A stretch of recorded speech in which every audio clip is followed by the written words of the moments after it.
Hey, it's Mark Wahlberg. Welcome to ClickTV.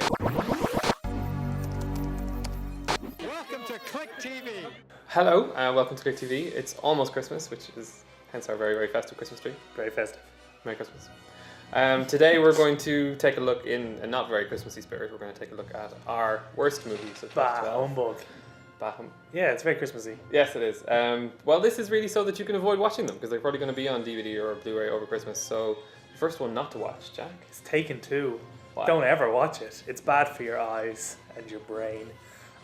It kind of took everything that was good or interesting about the first one. I know you didn't like the first one, but a lot of people did. Yes. And they decided to do away with that and have more Maggie Grace. It's a shame that the best thing about Taken 2 is the fact that she lets off loads of grenades in the middle of Istanbul and the police are like, oh no, that's alright.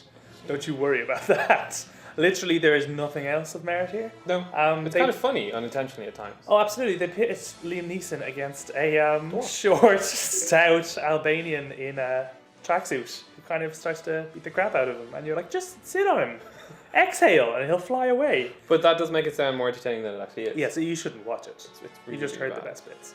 So that's the first one. How about yours? I was going to go with Jack and Jill, which you actually haven't seen. No, because I got the smarts. Very, very happy. Adam Sandler was nominated for 6 Razzies last year. Jack and Jill was nominated for 12.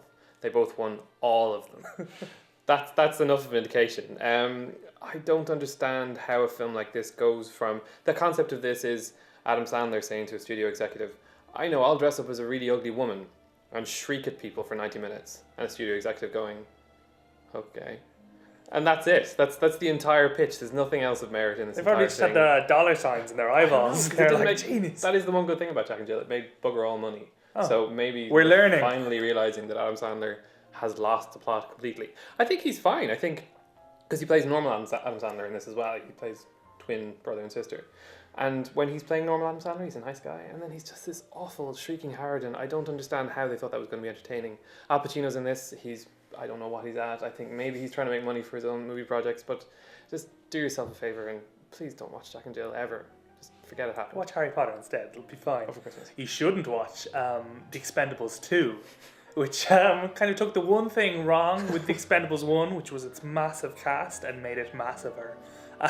They got Chuck Norris in there for some reason, despite the fact the internet, I'm pretty sure the internet was constructed for Chuck Norris jokes at his expense. Yes. And we're joking because we don't ago. like him, Yes. but they decided to throw him in this movie. And despite the fact he's a storied martial artist, he doesn't do anything. In fact, most of the cast, it's not an excuse. Most of the cast just stand, hold an assault rifle and fire at the camera, and that's the extent of the action. Well, that's because there are so many of them that in order to get all of them in, they have to keep cutting. But then they have some decent performers. They have Jet Li, and he's gone within 3 minutes. They have Jason Statham, and they just sideline him for the entire second half. They have an incredible stunt performer called Scott Adkins, and he's one of the baddies, was he? Yeah, he's one of the baddies, and he does nothing.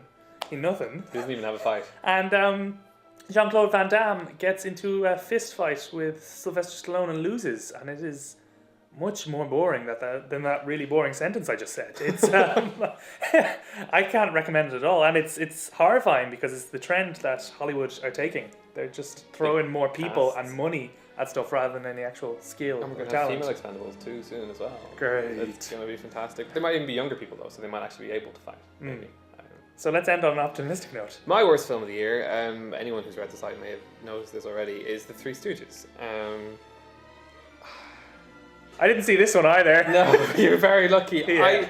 I watched this in a double bill with The Watch, and it made The Watch look like a masterpiece. I've never seen The Three Stooges. They were a comedy trio in the 30s, 40s, and 50s, and they're all that crap. Yeah. Like Short Circuit was the bit that I remember that from, or Lethal Weapon. But I just don't understand how it's interesting to watch 3 grown men just screaming at each other and poking each other in the eyes for 90 minutes. It just fundamentally breaks my brain. It makes me cry inside every time I think about it. In the office. Yes. Yeah, I don't want to talk about it anymore. So, Finn! It's probably out on home video somewhere. Please don't watch it. Don't let people know that you want any more of them. You can buy it and burn it. Burn all of them. Burn them. Burn every copy you can find. All of the Stooges must burn. There are worse movies of the year. Yes. Jack's weren't that bad, actually, compared to the ones I saw. Yeah, we're going to do best movies at some point when we've scoured our It'd brains. be a lot more of this optimistic. crap. I have a list of 5 of my worst movies, including Taken 2, on the website, clickonline.com bad. right now.